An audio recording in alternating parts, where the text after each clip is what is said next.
tempo onde é muito importante que nas nossas vidas se cumpra o que diz lá em 1 Crônicas 12, 32, quando o reino estava sendo transferido a Davi, o reino de Israel, e há um paralelo, né? O reino de Israel, figura de Deus para a igreja, e havia dentre aquelas 12 tribos, a tribo de Isacar, e dentre eles havia 200 homens, que eram conhecedores da época, para dizer a Israel o que se devia fazer. Nós estamos vivendo um tempo que nós precisamos discernir, né, qual é a estação. Há um paralelo no mundo físico para as coisas do mundo do espírito. Diz lá em Gênesis que quando Deus criou, estava ali no processo da criação, Gênesis 1:14, disse também Deus: haja luzeiros no firmamento dos céus para fazerem separação entre o dia e a noite, e sejam eles sinais para estações, para dias e anos.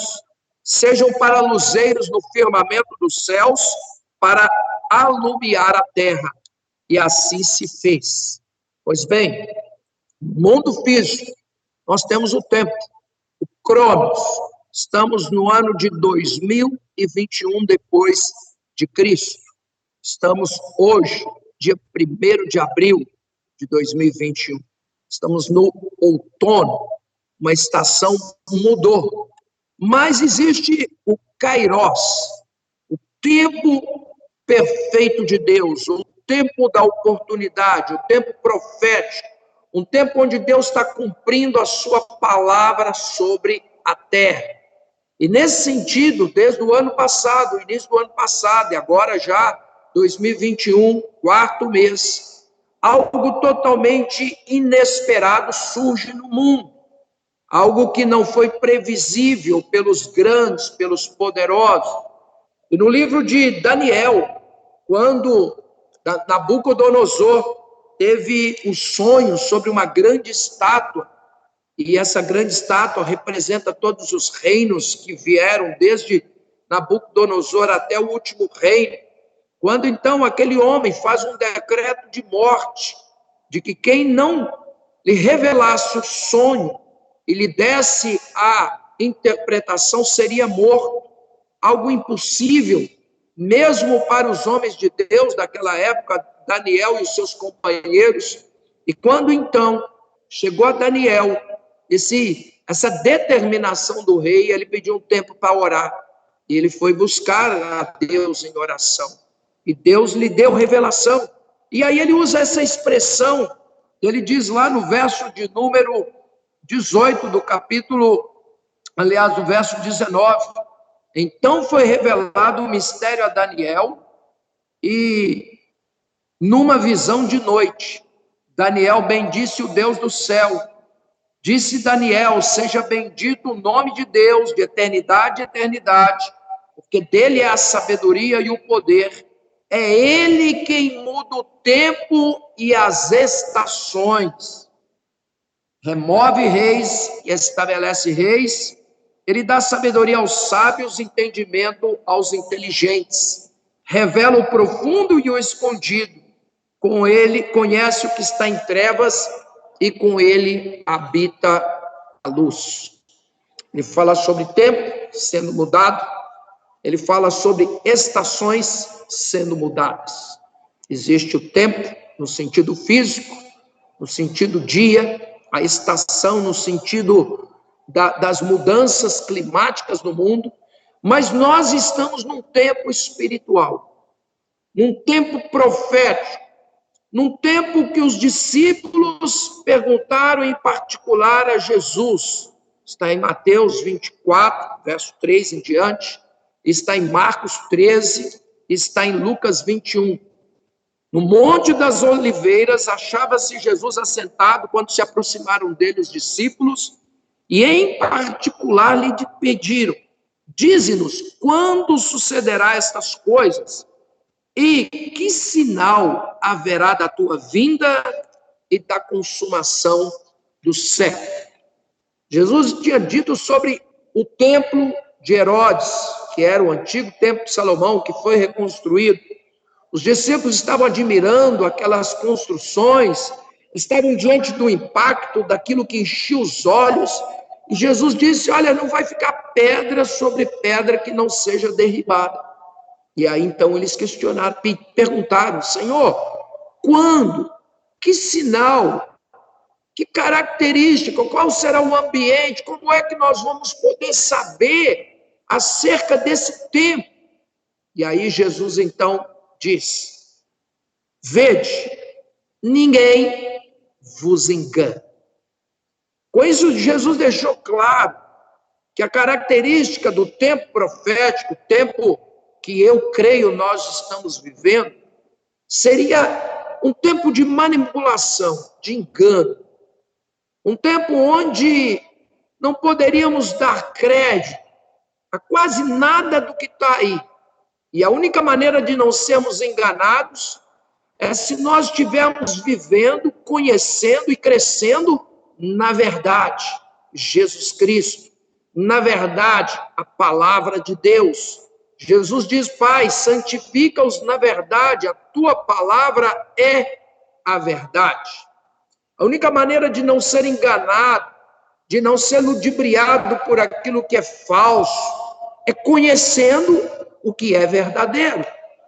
E o que é verdadeiro está nas Escrituras. Jesus diz: examinai as Escrituras, porque são elas que dão testemunho de mim, porque por meio delas vocês terão percepção, noção, experiência das coisas eternas. Paulo, escrevendo carta à igreja em Roma, capítulo de número 15, verso 4, ele diz: tudo quanto outrora foi escrito para o nosso ensino, aprendizado, para que cresçamos como filhos de Deus, como discípulos de Jesus, para que por meio da consolação e paciência das Escrituras, tenhamos nós esperança em Deus. Vivemos dias que foram profetizados por Jesus, pelos profetas que vieram antes dele e confirmado depois pelos apóstolos. Paulo, escrevendo sua segunda carta à igreja em Tessalônica, capítulo 2, verso 3, ele enfatiza o que Jesus diz e ele como que amplia. Ele diz: ninguém, de maneira alguma, vos engane.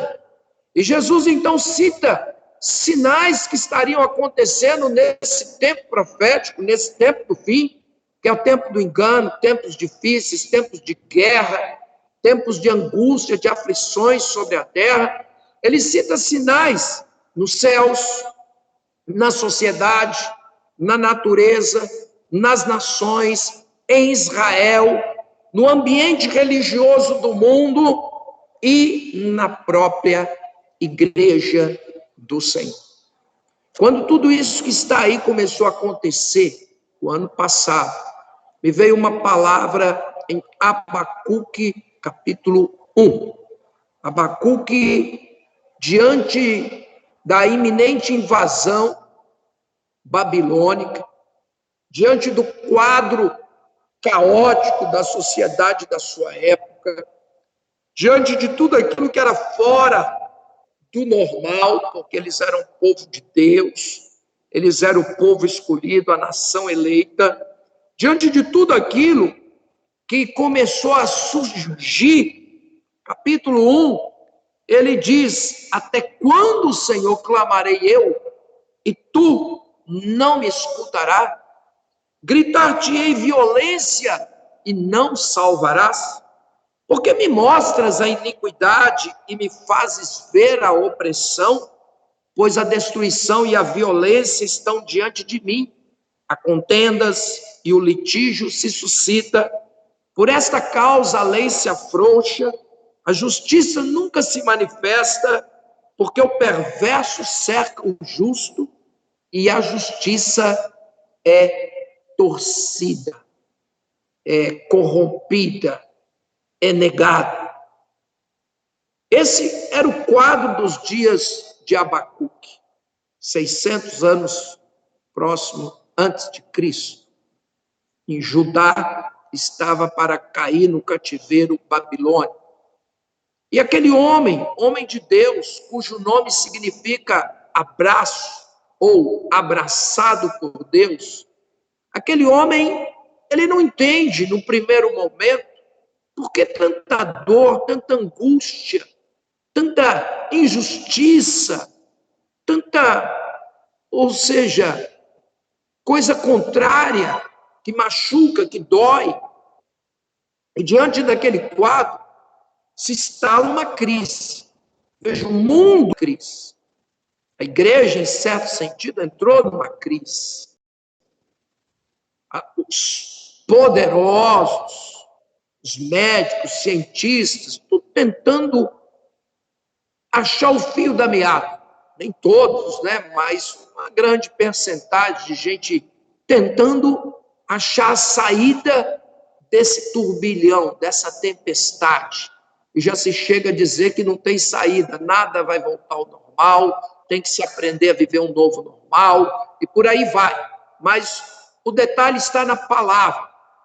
Jesus deixou claro que antes da sua vinda, do arrebatamento, para que a terra pudesse, de fato, se dar conta da sua fragilidade, brevidade, e as pessoas começarem a pensar na eternidade, ela seria abalada por vários acontecimentos, falsos profetas, pandemias, guerras, rumores de guerra, traição, perseguição, esfriamento da fé em muitos, apostasia, guerras, conflitos familiares, e ele disse que tudo isso não seria o fim, mas seria o princípio das dores, para que no meio de todo esse caos, desordem, aflição, angústia, o testemunho dele fosse anunciado a todas as pessoas. Ele diz que no meio de tudo isso que estaria acontecendo, e está acontecendo, o evangelho do reino seria pregado a todas as nações. E então viria o fim. Mateus 24, depois você medita todo o texto lá, você vai ter melhor compreensão. Mas dentro, então, desta realidade da crise, eu entendo que tempo de crise é uma estação de despertamento de Deus na vida do seu povo. As pessoas ainda do mundo, elas estão, assim, a procurar soluções para o vírus, não para suas próprias vidas. Elas ainda estão preocupadas com as questões, sim, e não é que não se deva preocupar, questões econômicas, questões várias que saíram da ordem do dia, porque de repente estamos aí vivendo loucuras de decretos, muitas vezes se usando o nome da ciência, não tem nada a ver com a ciência, fala-se muito do Estado democrático de direito, e nós estamos vendo cada dia mais a democracia sendo vilipendiada, assolada, violentada por tantas autoridades que estão deixando a lei de lado, e em nome de segurança sanitária, nós estamos vendo uma loucura. E não é só no Brasil, a Europa, agora mesmo, diz que a França vai entrar no lockdown total por 3 semanas. Quem pode está sumindo, saindo, se aglomerando nas rodoviárias, nas estações, para buscar um escape. Mas, basicamente, nós estamos vivendo um tempo de despertamento de Deus na igreja, na vida do seu povo, na vida daqueles que já têm uma experiência com Deus, que confessam Jesus Cristo como Senhor e Salvador de suas vidas. É uma nova estação. Não dá mais agora para nós estarmos vivendo como estávamos vivendo. É como era outono, você ainda consegue estar com uma roupa mais, né, fresquinha. Aí entra o inverno, é outra estação, já é outro nível de vestimenta, que a pessoa precisa, ela precisa se adequar, ela precisa se adaptar a essa nova estação. E na estação que nós estamos entrando, Deus está trazendo uma chamada, um despertamento, uma sacudida no seu povo.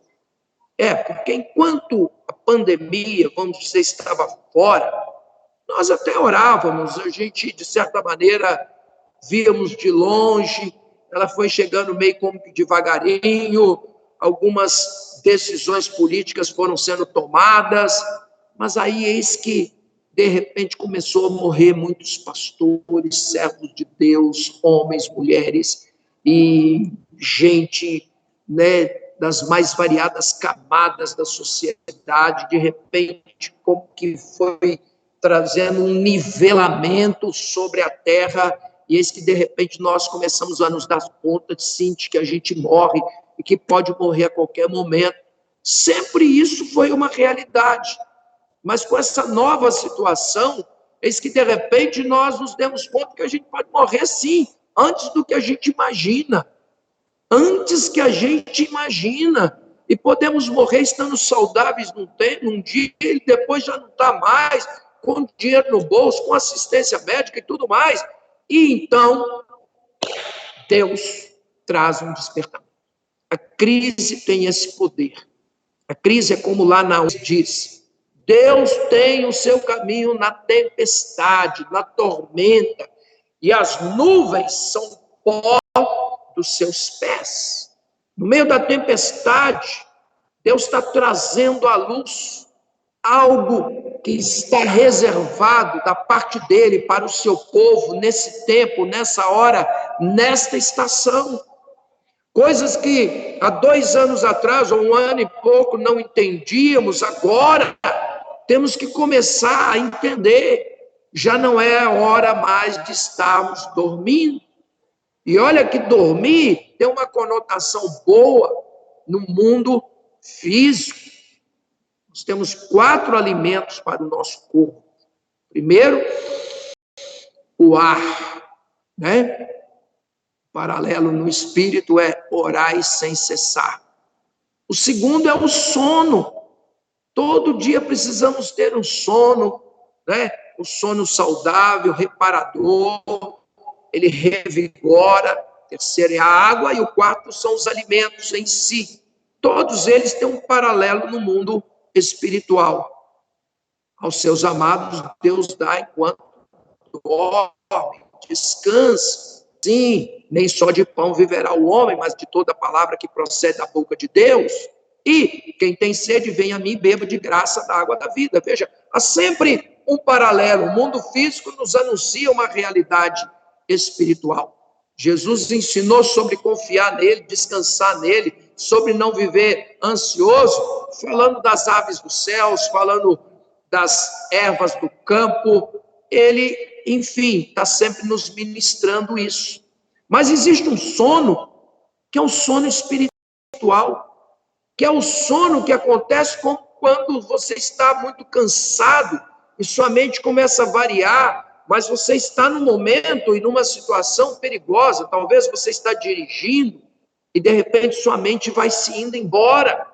Muitas vezes a igreja começou a dormir por causa do tempo da prosperidade, das muitas bênçãos, do muito mover de Deus e tudo que foi acontecendo. Olha, o Brasil viveu aí uns 30 anos de grande impacto, crescimento, olha, despertamento, avivamento, coisas tremendas, igrejas abrindo para tudo quanto é lugar, ministérios surgindo e sendo potencializados, frutificando, a igreja na rádio, televisão, jornais, mídias, enfim, fazendo missões no Brasil e fora. Mas no meio dessa estrada, passado um tempo, é como se o sono nos tenha pegado. A gente vai se acostumando com tudo isso. A gente vai se acomodando. A gente vai se tornando meio como que talvez profissional, né? Vamos funcionando como que quando você está numa estrada longa, mais segura, você põe no ponto morto. Não é aconselhável, mas o carro vai indo. O motor já não está ligado, mas o carro vai indo por causa da física, do embalo, do movimento. E aí vem a crise. E na crise, Deus diz: desperta, ó tu que dormes, e Cristo te iluminará. Escrevendo carta à igreja em Roma.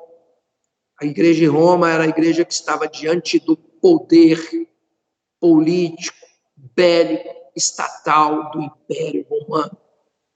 Aquela igreja nos fala da igreja temporal, a igreja física, a igreja sobre essa terra, a igreja que está diante desses poderes humanos, a igreja cidadã, a igreja que tem que dar a César o que é de César e a Deus o que é de Deus. A esta igreja, no capítulo 13, quando Paulo fala sobre autoridades, sobre os princípios de Deus, no verso 11, ele diz: já para vós que conheceis o tempo, e aí a conotação é espiritual, não é a data, não é o dia 1º de abril de 2021, mas era o tempo, no sentido kairós, para vós que conheceis o tempo, vocês que sabem das promessas, vocês que sabem que Deus tem uma agenda, que Deus age no tempo para nos despertar para as coisas eternas.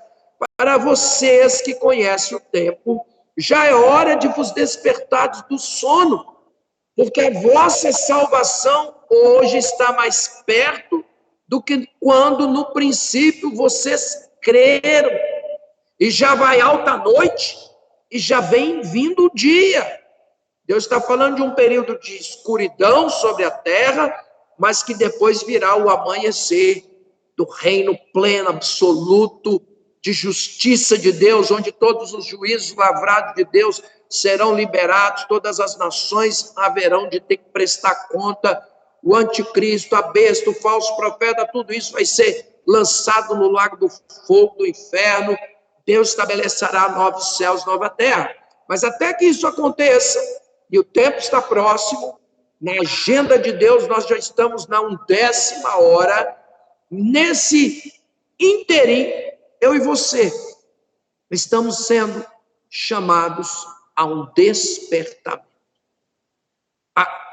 Mais do que acordar, a estarmos conscientizados, esclarecidos, espiritualmente falando, mas também mentalmente, socialmente, aqui, andando nessa terra, sujeito a tudo que todo mundo está sujeito, ao vírus, aos problemas econômicos, às opressões que vêm, aos desgastes emocionais. Todos estamos, assim como Daniel e seus companheiros estavam debaixo de uma mesma sentença de serem mortos, também nós estamos debaixo de uma mesma realidade espiritual, contudo, estamos sendo despertados por Deus para entrar numa estação de alinhamento.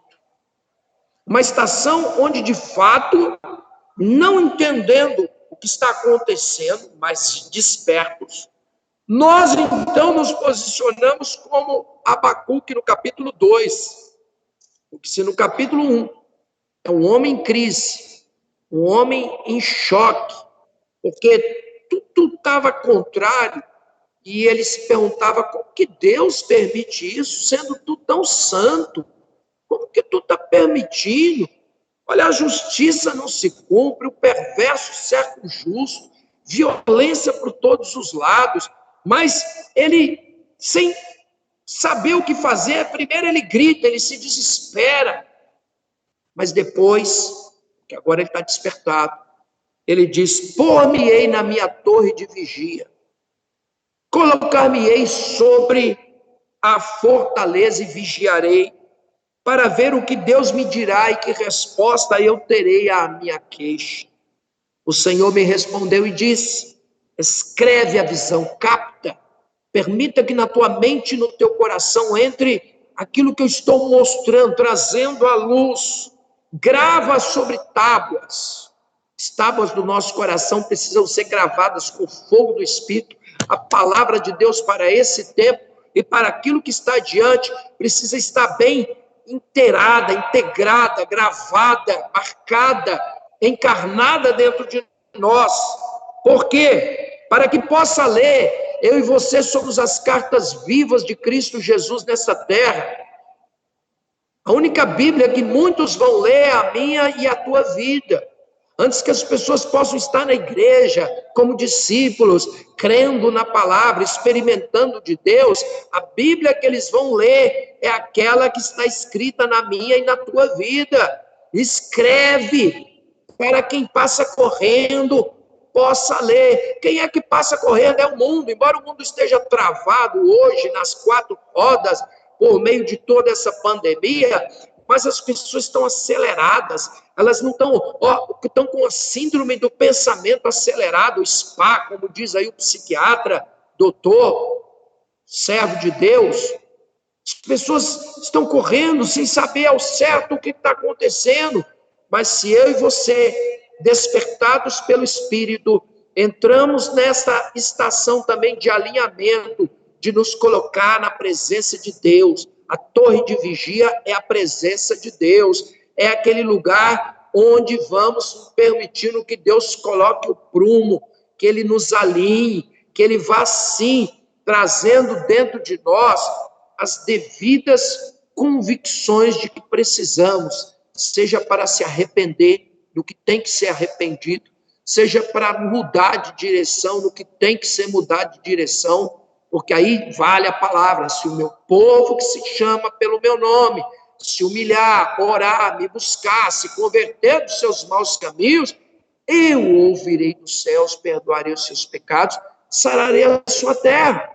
Só Deus para trazer perdão para esse mundo tão iníquo, para mim, para você. Só Ele perdoa pecados. E o perdão de pecados se dá por meio de Jesus Cristo. Estamos aí, Semana Santa, o Cordeiro de Deus que tira o pecado do mundo. Ele já foi levantado lá no madeiro, e ele diz que quando lá no madeiro ele fosse levantado, ele atrairia todos a si mesmo.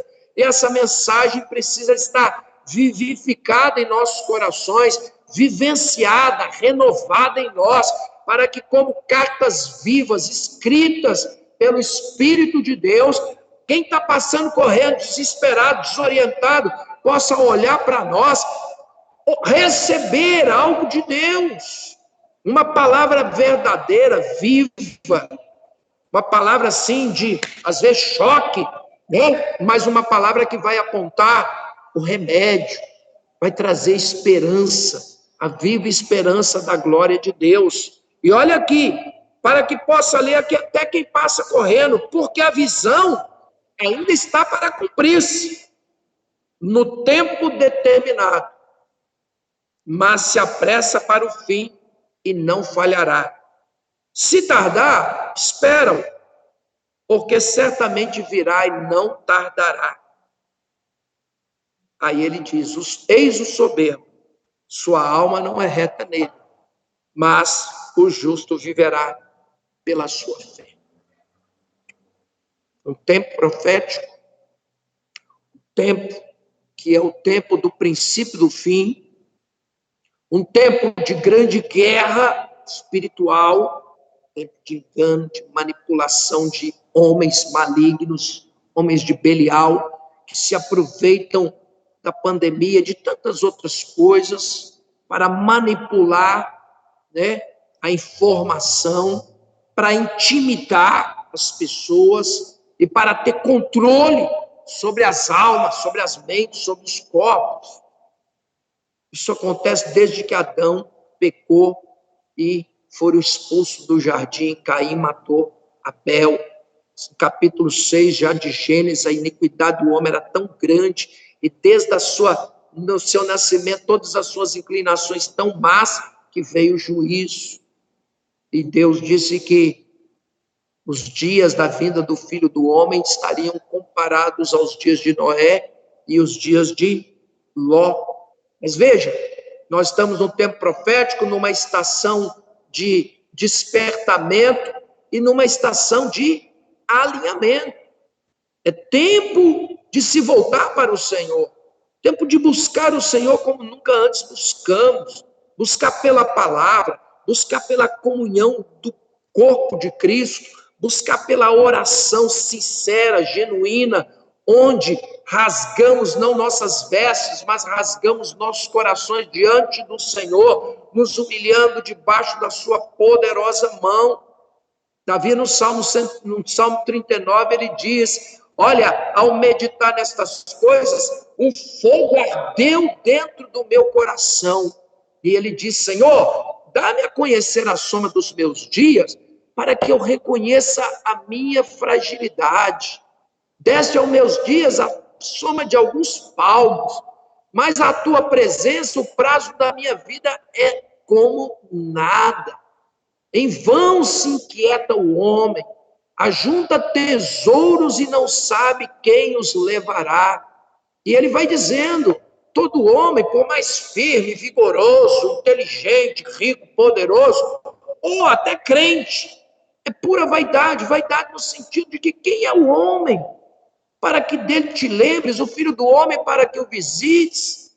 Olha, somos como a flor da erva que está vicejando e logo seca e murcha. Somos como um breve pensamento, um breve conto, como uma breve neblina, a não ser que estejamos com nossa vida colocada, entregue e confiada a Deus.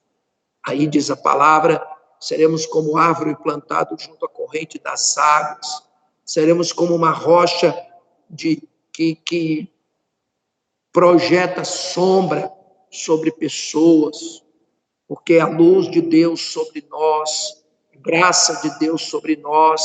E diante dessa brevidade, fragilidade da vida, Davi disse: e eu que espero, tu és a minha esperança, ó Deus.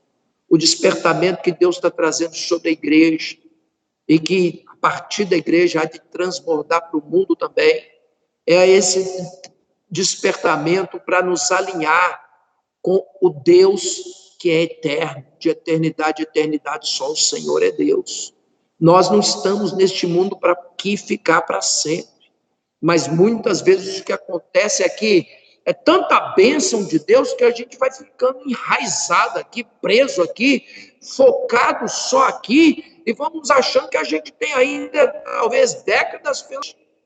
Olha, mas quem sabe o dia de amanhã? E mais do que nunca, essa pandemia, ela vem colocar em xeque nossas seguranças, seja seguranças econômicas, sociais, e seja lá ideológicas, e às vezes até muitos, sua segurança espiritual foi abalada, porque de repente, né, tantos que acreditam até que o crente talvez não vai morrer, vai passar pelo arrebatamento, ou não vai ficar enfermo, mas olha, é tempo de alinhamento, é tempo de clareza de Deus na nossa mente, no nosso espírito, como ali Abacuque, ele saiu então daquele lugar de crise, de angústia, de depressão, de desespero, de dor, talvez até de revolta, mas despertou e ele foi para um lugar, sim, de alinhamento com Deus, onde começou uma clareza a vir, e aí é nesse capítulo mesmo, 2,14, que ele diz, ó, a terra vai ser cheia do conhecimento da glória de Deus. E o capítulo 3, ele diz que, ele começa falando o seguinte: oração do profeta Abacuque em forma de cântico, de canção.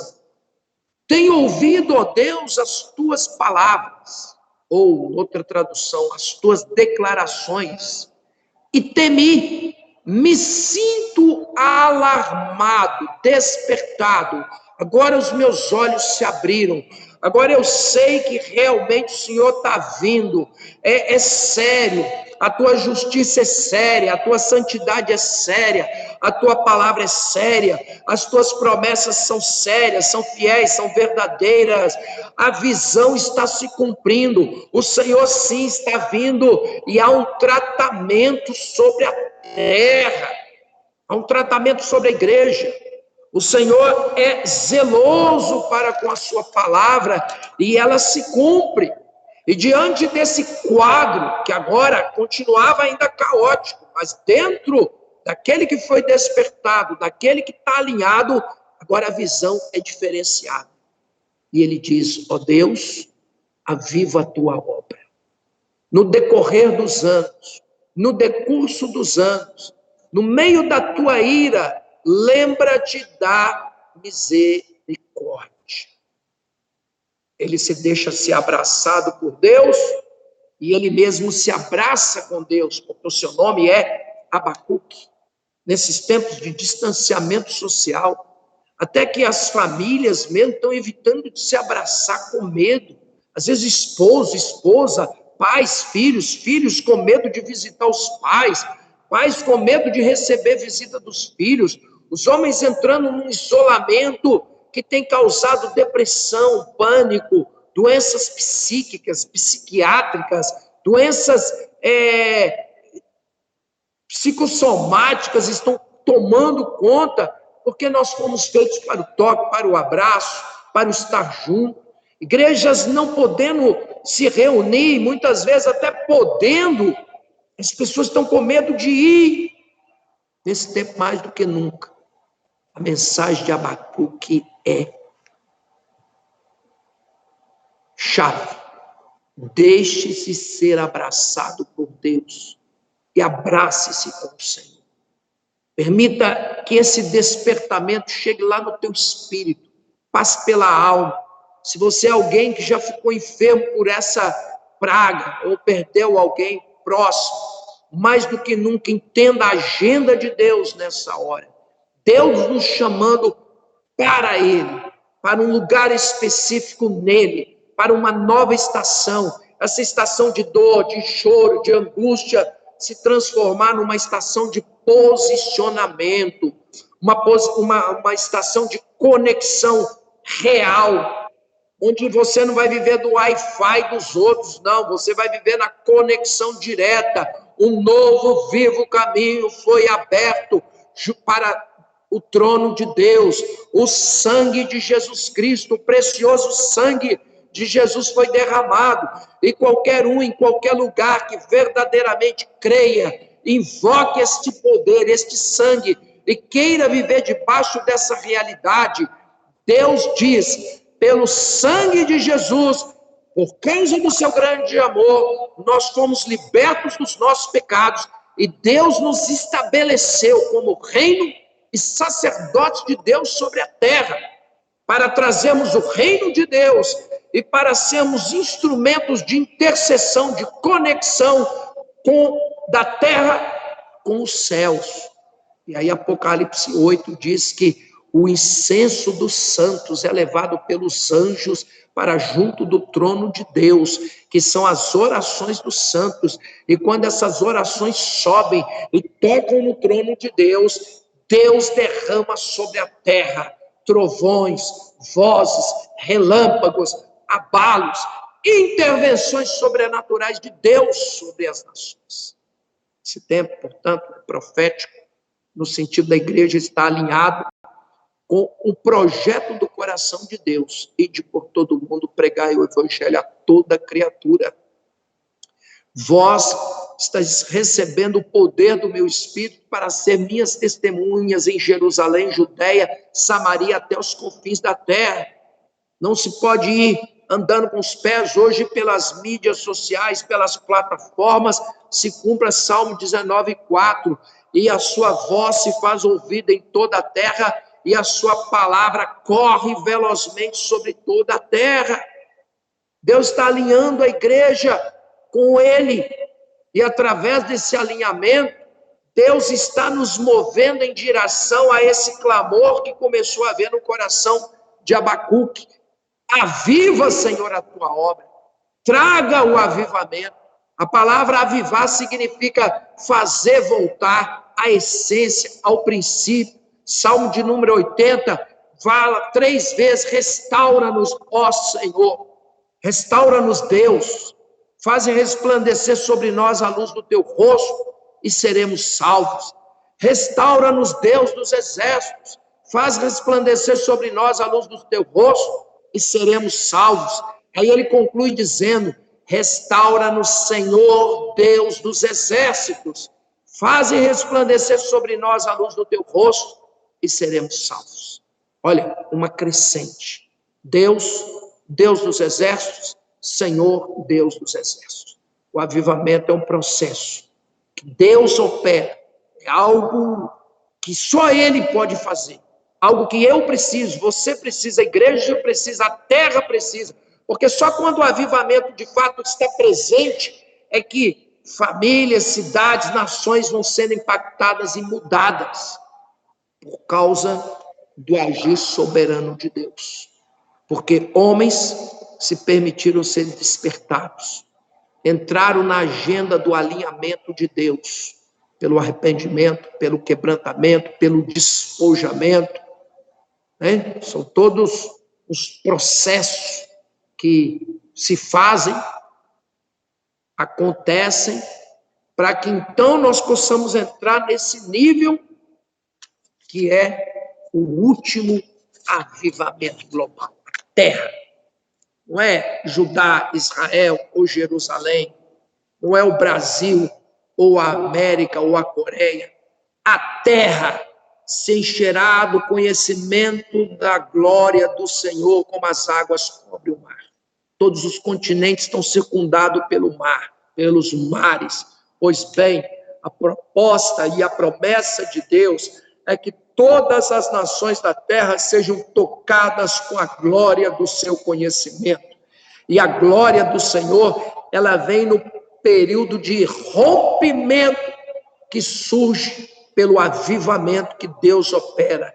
E o avivamento vem quando a igreja, de fato, está aos pés do Senhor, despertada, quebrantada, arrependida, alinhada. No ano da morte do rei Uzias, viu o Senhor. Algo tem que morrer.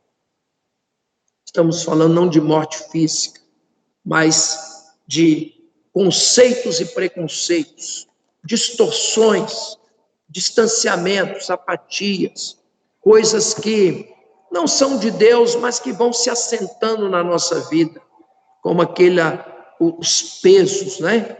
Muita coisa que não é nem pecado em si, mas a Bíblia diz, olha, corramos com perseverança a carreira que nos foi proposta, olhando firmemente para o autor e consumador da nossa fé, Jesus Cristo, despojando, né, desembaraçando de todo peso.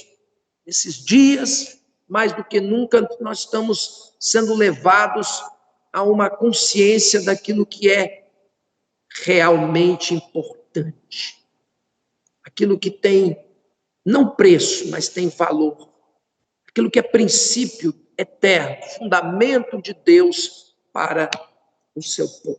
Amém? Queria tomar tanto tempo, mas já tomamos, e basicamente o que a gente quer compartilhar, e eu creio que é possível de você assimilar nessa noite, é isso. Estamos num tempo profético, tempo